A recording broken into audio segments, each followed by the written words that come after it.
ನಮಸ್ಕಾರ. ಈ ಆಯುರ್ವೇದ ಆಸ್ಪತ್ರೆಗೆ ಆಶ್ರಯಿಸಿ ಬಂದ ರೋಗಿಗಳು ತಮ್ಮ ಅನುಭವಗಳನ್ನು ಹಂಚಿಕೊಳ್ಳುವುದು ನಡೆಯಿತು. ಅವರು ನೋಡಿದ ಫಲಿತಾಂಶಗಳ ಆಧಾರದ ಮೇಲೆ ಅವರ ಮಾತುಗಳು ಹೀಗಿವೆ.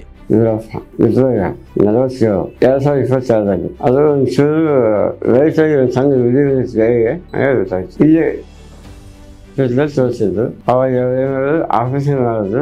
ಅದು 6 ವರ್ಷ 3 ವರ್ಷ ಏನೂ ಸಮಸ್ಯೆ ಇರಲಿಲ್ಲ. 3 ವರ್ಷ ಆದ ನಂತರ ಮೊನ್ನೆ ಜನವರಿಯಲ್ಲಿ ಮತ್ತೆ ಬಂತು. ಅವಾಗ ಫೆಬ್ರವರಿ 25 ಆಪರೇಷನ್ ಆಗಿದೆ. ಆಪರೇಷನ್ ಮಾಡ್ಕೊಂಡ್ವಿ ಅಷ್ಟೇ. ಇವಾಗ ಎಜುಕೇಶನ್ ಹೇಳಿದರೆ ಮಾಡ್ಕೋಬೋದು. ಏನು ಸಮಸ್ಯೆ ಇಲ್ಲ. 3 ವರ್ಷ ಇವಾಗ ಈ ಚರ್ಮ ಹಾಕಿರ್ತಾರಲ್ಲ, ಇದು ಆ ಚರ್ಮ ಉಳಿಸ್ಕೊಂಡಿದೆ ಅಷ್ಟೇ. ಸ್ವಲ್ಪ ಲಿಕ್ವಿಡ್ ಉಪ್ಪಿಟ್ಟು ರೊಟ್ಟಿ ಎಲ್ಲ ಒಂಚೂರು ಲಿಕ್ವಿಡ್ ಹಾಕಿ ಮಾಡ್ಕೊಳ್ತೀನಿ. ಸಾಂಬಾರು ತಿಂತಿದ್ದೆ. ಬಿಟ್ಟು 6 ವರ್ಷ ನಂತರ ಬಂದಿರೋದು.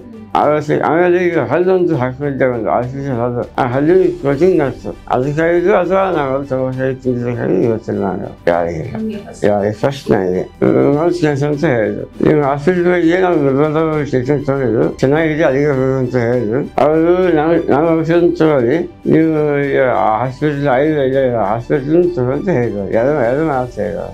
ನನಗೆ ಅನಿಸಿತ್ತು ಅಂದರೆ ಬೇರೆ ಆಯುರ್ವೇದ ತಗೊಂಡು ಅನಿಸಿತ್ತು. ಅದು ಇಂಗ್ಲೀಷ್ ಔಷಧ ಯಾರಂತ ಅನಿಸಿತ್ತು. ಈಗ ಡಾಕ್ಟರ್ ಹೇಳ್ತಾರೆ ನಾವೇನು ಅನಿಸ್ತದೆ ಅಷ್ಟೇ. ಶಾಲಾ ತಿನ್ನೋಕ್ಕಾಗಲ್ಲ, ಸ್ವಲ್ಪ ತಿನ್ನೋದಕ್ಕಾಗಲ್ಲ. ನೋಡಿದಿರ ಅಲ್ಲವೇ, ಅವರ ಮಾತುಗಳಲ್ಲಿ ಇರುವ ಆತ್ಮವಿಶ್ವಾಸವೇ ಆಯುರ್ವೇದ ಸಾಧಿಸಿರುವ ಯಶಸ್ಸು. ಅದೇ ರೀತಿ ಇನ್ನು ಹಲವರ ಜೀವನದಲ್ಲಿ ಆಯುರ್ವೇದ ಬೆಳಕನ್ನು ಚೆಲ್ಲಲು ನಿರಂತರವಾಗಿ ಪ್ರಯತ್ನ ಮಾಡುತ್ತಲೇ ಇರುತ್ತದೆ. ಧನ್ಯವಾದಗಳು.